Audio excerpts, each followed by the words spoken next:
rest is totally okay. Okay? Rest is totally okay. In fact, it's almost a prerequisite for the initial stages and phase of recovery. If we're not able to rest at all and we're kind of pushing, there's going to be a crash. And I did this little diagram for you guys just to share with you. So you can see here,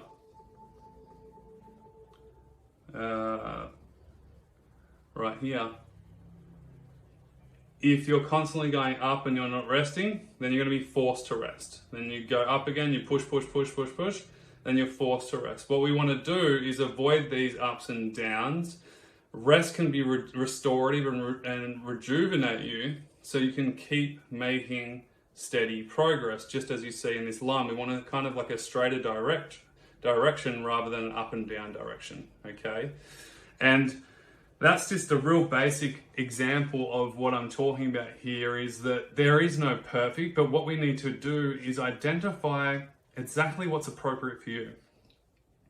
For some of you, it might be a 20-minute rest break every hour. For others, it might be tuning into your body. One of the things that we teach our members now is to really just tune into your body.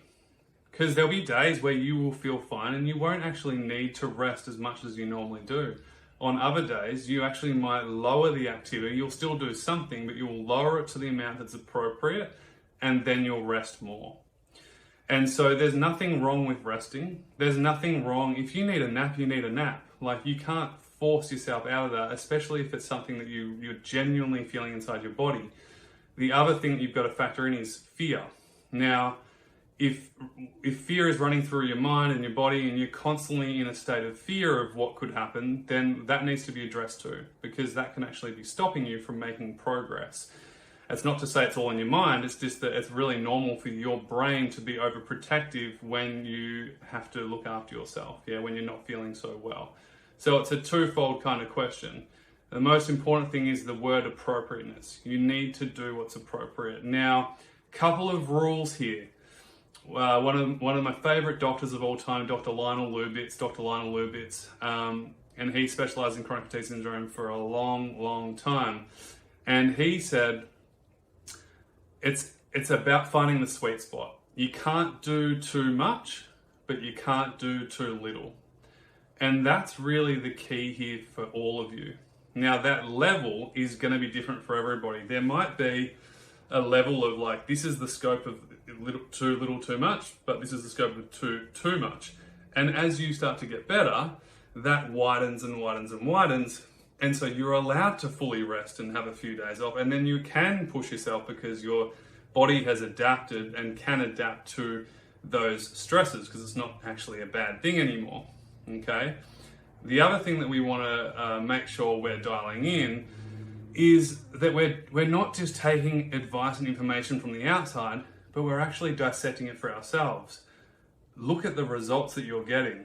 If you're resting all the time and you're deteriorating, you're becoming more deconditioned, your immune system's becoming weaker, you're not eating at regular times, your sleep is out of whack, it is time to look at that and look at that information and then make a better, healthier decision for you, which will then put you in a better direction, just like Zoe's doing. She's been for 2 weeks, she's already changed the direction of how she's feeling just by adding these changes, and that will help you with your path.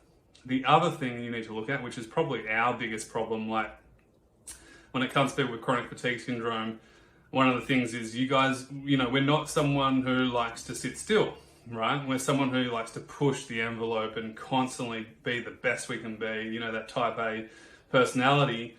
So one of the things that we help people with initially is a less is more approach. We stop the pushing and crashing. We get a solid baseline, and exactly what I was talking here. This is our baseline here. As you can see, base, we start here and we slowly build up. We avoid these ups and downs and we slowly build.